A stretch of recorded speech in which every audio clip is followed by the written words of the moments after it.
Padayon yan nga nakikigkompetensyan 11 nga delegado hantes da Eastern Samar ha 2026 World Skills Philippines Regional Skills Competition nga ginbubuhat ha Tacloban City tikang Mayo 19 tubto 21. Pinagungunahan ni TESDA Eastern Samar Provincial Director Dr. Antonio Waniwan ang delegasyon han probinsya para nasabing nga Regional Skills Competition.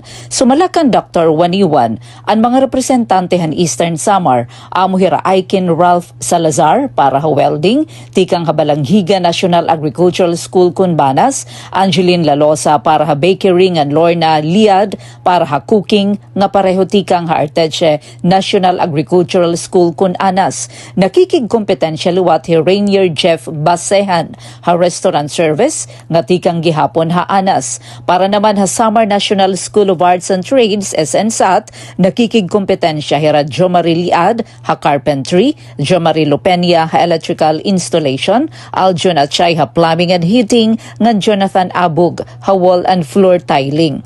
Ha landscape gardening, nagre-representar han Goshen Farm, Hiragwen Montes ngan Reynald Valdinor, samtang hi Mark Paul Borja tikang ha Balangkayan Senior High School, ang competitor para ha web technologies.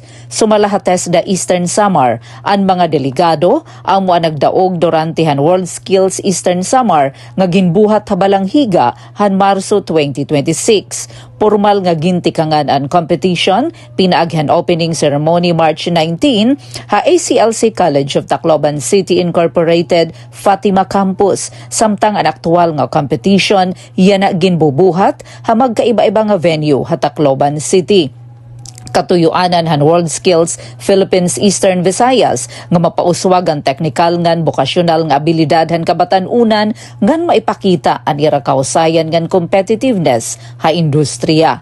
Para ha Bagong Pilipinas, Penelope Pumida, Radyo Pilipinas, Radyo Publiko, Borongan.